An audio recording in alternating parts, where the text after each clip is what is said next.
Hey, welcome to this week's Thinking Podcast. And this is your host, Jeffrey Wu, with my co-host, Michael Brandt.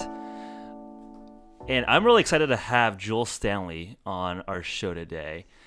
He's the founder of CW Hemp, and you might have heard of him and his family's story, back in 2013, around that time when CNN did a special on this adorable little girl, Charlotte, who had persistent, incurable seizures, Draga syndrome, I believe, and your family was, your business, was able to, link up with her and provide her with a strain of high CBD, low THC marijuana that was able to essentially cure her.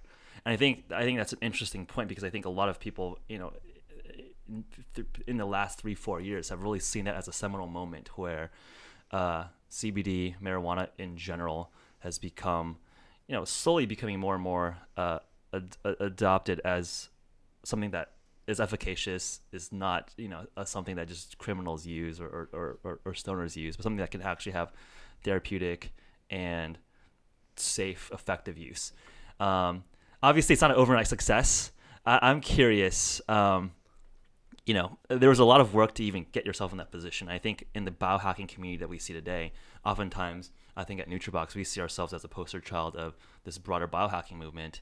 And I see somewhat of a similar parallel, where it wasn't just like, hey, you just dropped in there with like this magical strain of marijuana. There was a lot of like backstory before even that Charlotte came into the picture. So curious to hear the inside scoop on how you even put yourself in that position. Sure, that's a good start for our story, and oftentimes that really doesn't get told. We just kind of pop up with these great varieties of cannabis for specific diseases on Sanjay Gupta around 2013. Well, my brothers and I, and there are 7 of us, 7 boys in my family, 4 girls, so 11 kids total. Not Mormon, not Catholic, just fertile, I guess. So my brothers and I got into the industry around 2008. My older brother Josh actually started the first dispensary in the city of Denver. And this was back during the time during the Obama administration, where the Department of Justice had just released a memo that basically said, hey, in states where medical marijuana is legal, we're going to leave at least the patients alone. They didn't end up doing that for several years. Now everything's different, and really the federal government really is leaving the industry alone, where people are compliant and doing things according to the state. But back in 2008, 2009, it was really still the Wild West. I was working in the oil field, Texas oil field at the time, and to be honest, kind of to my shame, I didn't believe in cannabis as something that was actually medical. I thought that was kind of a joke. I was not a prohibitionist at the same time. I just didn't understand it. And Right. When my older brother started this dispensary, I said, well, I've got to see this. This is funny. So I flew out to actually join my brothers for a concert, a John Prine concert, and went to see his dispensary. And right behind me walking in were 3 separate cancer patients, separate stages of cancer. And I got to hear each one of their stories. And I was convinced immediately that within the cannabis plant, we had something that could help people sleep, help people eat, help people with nausea. I never considered, what I called the munchies as being potentially therapeutic. But when you can't eat, when you're going through rounds of chemotherapy and you're nauseous, you can't keep food down, and you don't want to eat, well, if you can't sustain your body, you're not going to survive that treatment, because all chemotherapy really is, it kills everything, and it's a race. Yep. You have to out-survive the cancer cells during those types of treatments. So I was immediately sold, and I went back to Texas and just started poring over research articles. And lo and behold, there's nearly 20,000 peer-reviewed published papers by that time already. Now, most of it on the abuse of cannabis, because that's all we seem to be willing to study here in this country. But much of it was also on the therapeutic benefits. And we found this word that back then only a handful of people in the world really had been looking at this word, and it was cannabidiol, and now we abbreviate it CBD. And this is one of the many cannabinoids that are found within the cannabis plant. But it showed great promise for anti-inflammatory, antispasmodic. The U.S. government in 2003 actually filed a patent on cannabinoids in general as antioxidants and neuroprotectants. So there was enough science there for that to happen.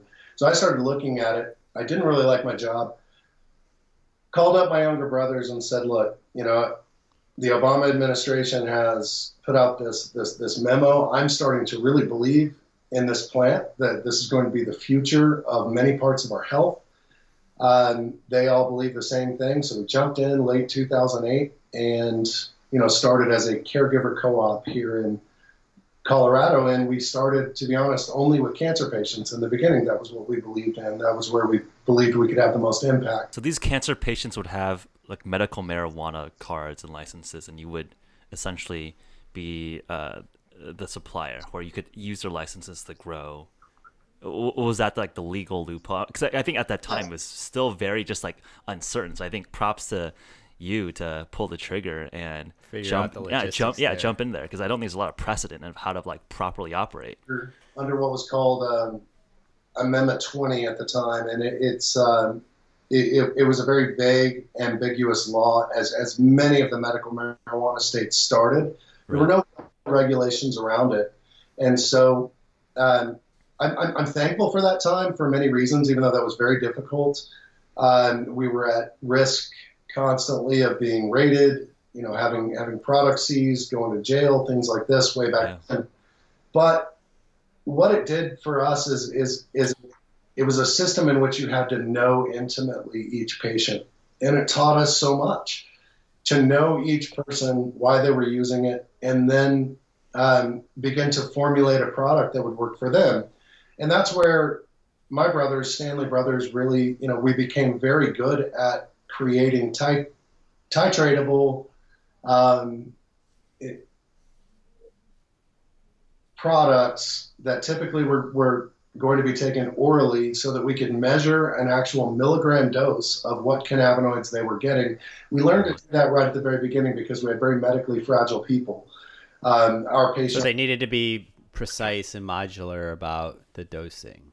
That's exactly right. They needed something consistent. If something worked for them, they needed to be able to come back to the same plant material, the same product, and they needed to understand how to take it. Very, very medically fragile people, mostly cancer. We did have some early Parkinson's. And then in 2012, we had been breeding plants since 2008, looking for plants that were high in this compound CBD. And, again, back then, very few people could even pronounce the word cannabidiol, much less knew what it was. But we were actually breeding for it because we believed that there was likely potential there. We didn't understand that it was going to be as impactful as it was. In 2012, little Charlotte Figge, she was 5 years old at the time. Her mom, Paige Figge, and her dad, Matt, they had found themselves at the end of their pharmaceutical rope, so to speak. They had tried everything for Charlotte. She was having 300 to 400 violent grand mal seizures every week. She was at the end of life, and they were at the point where their neurologists were saying, you know what, all that we have now is these experimental veterinary drugs. So these drugs are put on horses or dogs. This is all we've got to curb these seizures, is basically shut her little brain down.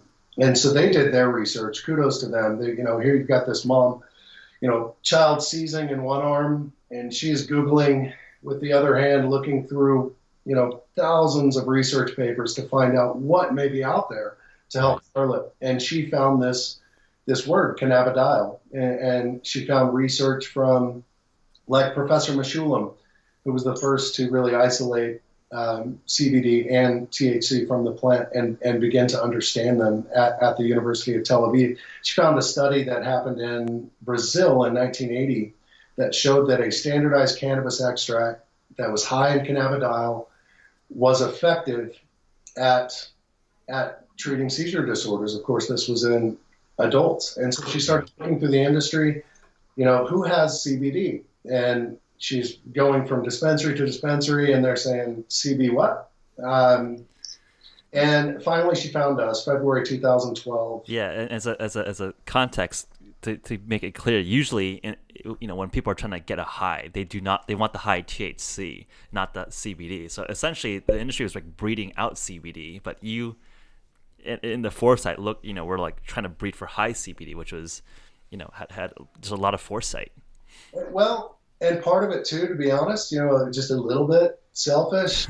I really wanted to partake in the benefits of this plant because I was believing in it. I've been reading about it, and some of us don't jive really well with high THC. Because I think a clear distinction there is that THC is psychoactive, and the other cannabinoids are not, including CBD. It's not psychoactive. It doesn't give you that high that people associate with cannabis. Very important distinction. In fact, most of the cannabinoids, so cannabinoids are compounds that really only two things on the planet that we know of make. That's our bodies, mammals. We have an endocannabinoid system, and we create endogenous cannabinoids. Then you've got the cannabis plant, the only other organism on the planet that creates cannabinoids. And cannabidiol, CBD, is one cannabinoid. It is non-psychoactive. All we know about it is that so far it appears to have a safety and toxicity profile that's much more like vitamin C than anything else. It doesn't get you high. It's anti-inflammatory, neuroprotectant, all these wonderful things. Then you've got THC, which is what we all associate with the euphoric feeling of getting high. But it's also very important to mention that THC is an extremely valuable molecule. It's very important, and without it, those cancer patients we started with, many of them, they would tell you that they would not have survived their therapy treatment. So sometimes the psychoactivity is the medicine, and sometimes it's not. And in this case, CBD is non-psychoactive, which made us feel far more comfortable, and the Figgy family far more comfortable giving it to a 5-year-old. And at this point, the tinctures that you were making, what was the ratio of CBD to other actives? When the Figgy family found us, we had bred a plant that was about 28 to 30 parts CBD to 1 part THC. So a ratio of about 30 to 1. This plant that we were using to make the now Charlotte's Web products, named after little Charlotte and her success, this plant really fit within the regulatory framework of hemp. So people need to understand all hemp is cannabis, but not all cannabis can be hemp. What makes a variety of cannabis fit within hemp is its THC level. If it's non-psychoactive and less than 0.3% THC within the plant, it's actually a hemp plant. But back in 2000, and hemp is a legal crop. Hemp has been legal for import for decades. In fact, the U.S. imports more hemp than any other country in the world. But it was not legal to cultivate in Colorado or per the U.S. until 2013 in Colorado with the passing of Amendment 64, which was the recreational law. So we're very thankful for that, even though we were, our branding, everything we do with hemp and cannabis is medical. It's odd that the recreational bill is what also passed our ability to cultivate hemp here in Colorado. And then in 2014, the U.S. Farm Bill was signed into law by Obama, and we were able to actually just blow this out. And, in between meeting Charlotte and that time, we had these Sanjay Gupta documentaries called Weed 1 and Weed 2 that mostly focused on Charlotte's story. That created a waiting list for the Charlotte's Web product of around 15,000 people. And thank God, hemp regulations advanced, and we were able to go into open fields and treat this like a real crop, or else we would still have a massive waiting list, and we'd still have hundreds of families moving to Colorado every year just to access this, kind of last ditch option. So Charlotte, to back up a little bit, Charlotte went from that 300, 400 violent seizures every week. When she first started taking the product, she had none. And of course, you think that's a fluke right off the bat. I like to think that I'm objective.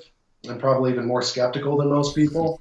So I really didn't believe until, the word of Charlotte traveled through a couple of small family Facebook pages for pediatric epilepsy. But once you start seeing, now we've got 10 families that have been through the pharmaceutical gambit, but this is working for them the same way it's working for Charlotte, you start to believe. And now there's tens of thousands of little Charlottes, and this is a very important medication.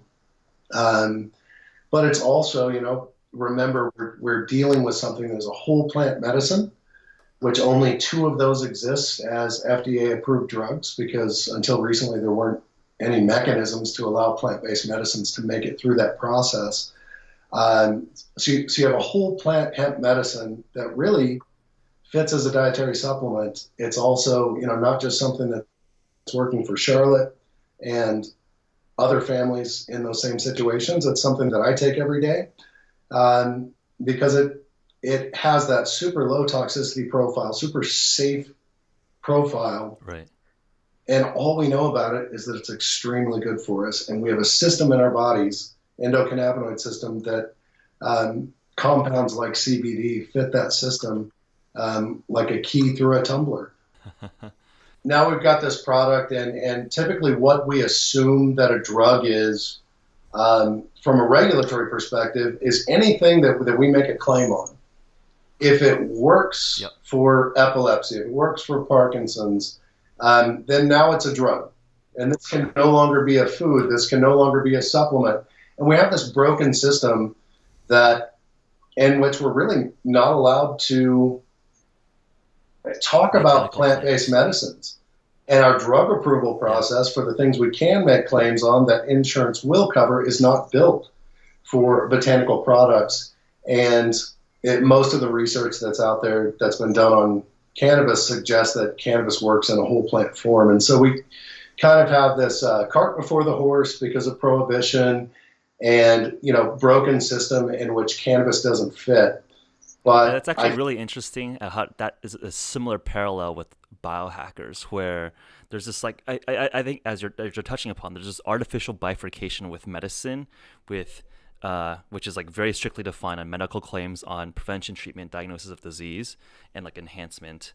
But I think what you're saying here is that to go through an FDA drug trial is I think there's something about the whole plant versus a specific extract, but also phase 1, phase 2, phase 3 trials, which takes years and billions of dollars to push through that trial. So it sounds like you guys are operating as a dietary supplement or a food company and not making explicit medical claims, but the subtext is that you're obviously people are coming to your products knowing that this could help as an adjunct or something that could help them with their diseases, right?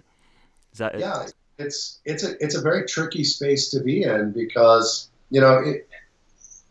it's really sad too. If you're one of these families like Charlotte's family and you look back at research going back many, many decades that shows that this option may have been available, right, and this is infinitely safer than the approved drugs for these medical conditions. And to put that in perspective, at Charlotte's age, there's not one FDA-approved drug for her. Everything she's tried has been experimental. Many of those are highly addictive. They subdue the consciousness, basically shut the brain down, and they were nowhere near as effective right. as these whole plant, simple botanical mixtures. And we're in this difficult space as a company and as an industry. We're not the only ones in this space now, and it's really difficult because we've got families out there. You've got me here, telling this story of Charlotte, which this is just what happened. I'm not making claims. This is all anecdotal evidence. Right. But this is a part of our history and story, yet we're not really allowed to talk about it. Right. So as we go out there and create labels, and as we advertise and try and help as many people as we can, I can't just go tell this story. Now this is me just talking in my home on my time, but as an industry, we're locked out of actually talking about how people are being helped. And we live in a society that, one of the good things about us now is that we have massive research capabilities. We want to track things and make data-driven decisions regarding our health, regarding our companies. This is good. This is not bad. But at the same time, prohibition didn't just prohibit us from possessing it individually, cannabis, it also prohibited the research. Yep. So, I don't feel bad about it. It's not our fault, and it's not the industry's fault. It's humanity's fault for prohibiting something so wonderful as the cannabis plant. So we have some catching up to do. And so until we get caught up with the data and the science, and create the regulatory mechanisms to allow for whole plant-based medicine to be covered by insurance, to make claims, to talk about what these plants can do, not just cannabis, but all the plants. Until we get there, we all in the biohacker, nutraceutical, botanical medicine, and cannabis world, we have to live in this very gray area. Right. We're very careful what we say and how we do it. And but it sounds like the best advocates are your customers, right? Like, the FDA, FTC will be angry at you if you're saying, "Hey, if you quote unquote say my products can cure, your baby's epilepsy." But if your community members say that, that's freedom of speech. I think that's like as you're saying, that's like sort of the gray area that a lot of these, forward-thinking, products and pathways. And that's the world that we live in. I think it's like, even if you talk to a lot of doctors that we've brought onto the show. Everyone says that the insurance medical, consortium is just a very conservative, very slow-moving Goliath of an industry. And I don't think anyone's happy, right? Like, you talk to doctors, you talk to insurance, you talk to politicians, everyone thinks that healthcare today in America is broken. It's 20-30% of GDP. Like, you talk to politicians, if you just solve healthcare, that solves a lot of other aspects of our government because it's so expensive. So I agree with you. It's just it's like this weird. And how much money is being saved with treatments like this, right? Right. So, how much money on the insurance system, on the government healthcare programs is being saved? And we have some data. We actually formed a nonprofit organization that is separate from us. Yep, that's right. The Realm of Caring Foundation. It is separate from CW Hemp, Charlotte's Web, Stanley Brothers. I have a board seat because I'm a founder, but I do not control it, and it's very important that I don't. But it gives those families and those anecdotal success stories the opportunity to come out so that we can talk about it. It also provides resources for families. Can you imagine if you're a conservative mom or dad, and you've got a child going through what Charlotte was going through, you're out of options. You're about to try cannabis. You're from the Bible Belt. All you know about it is that, hey, this is demon weed. Weed, yeah. Yeah. So and you need to be able, and your doctor can't tell you anything about it. They don't know what to say about it. So the Realm of Caring offers the opportunity for that family that's just starting to talk to a family that was in their shoes 2 years ago. And that's so important. We as a company absolutely cannot do that. People call time and say, our customer service representatives pick up the phone. They say, hey, how do I dose this for my 3-year-old? You can't give medical advice, right? You just say you can't give medical advice.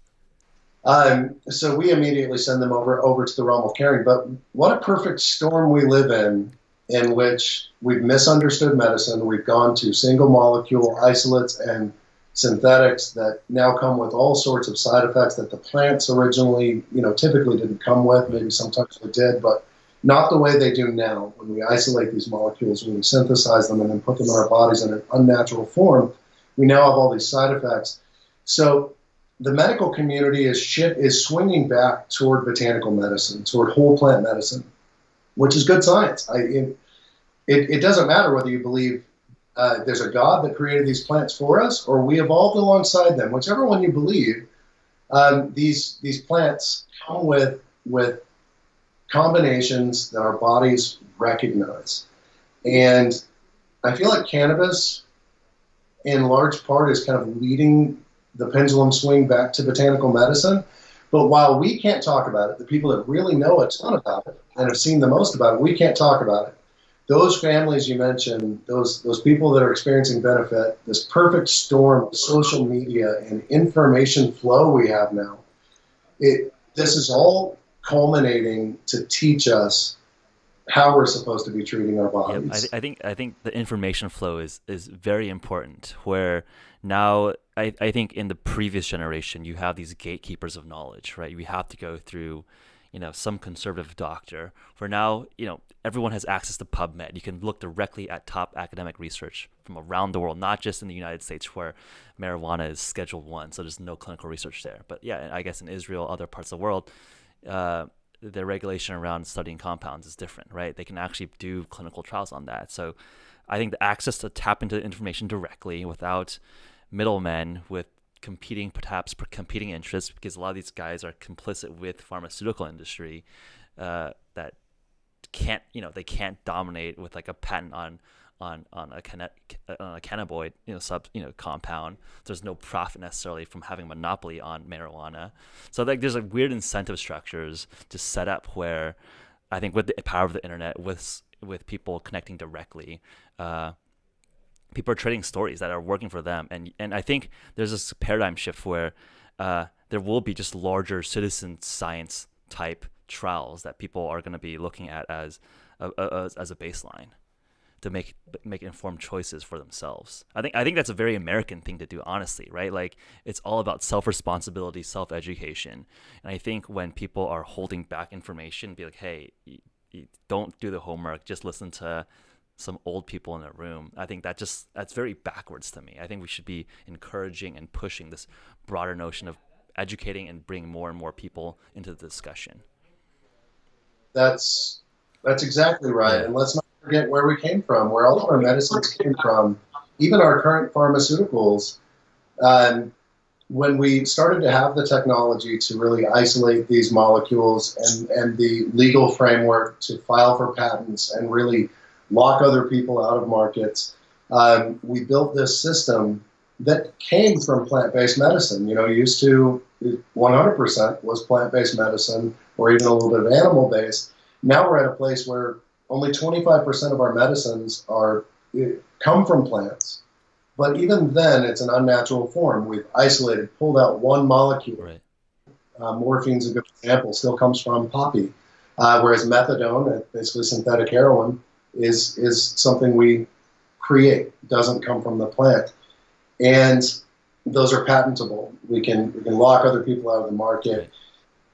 And what we did was we found, okay, there's a civilization or a culture in this area of the world that is effectively treating migraines with this plant.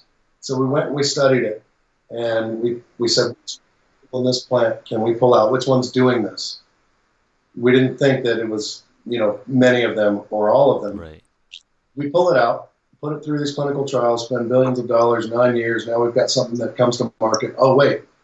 Now it's got, 4 or 5 different, side effects that this tribe or this indigenous people or wherever it came from weren't experiencing. So they go back to the plant, say which molecule offset the side effects of anal bleeding or, whatever the side effect was. So now you've got a whole new pill you can patent to treat the side effects. You can end up with 6, 7 different pills making billions of dollars around one plant. Right. All of it comes from the same plant or same group of plants in a certain area that we knew how to treat our bodies with long ago. Yeah. And it's this broken thing, and we've got to get back, and we have to incorporate and botanics, and we can do that. So you have no interest, you don't think it's viable to isolate CBD and pharmaceuticalize it? I think that it's okay. I think that it still should be done. I'm not going to say that single compound medication is always bad. Okay. Right? I mean, let's use all the tools we have, but it's not going to work the same. That was part 1 of this week's episode of the Thinking Podcast. Stay tuned for part 2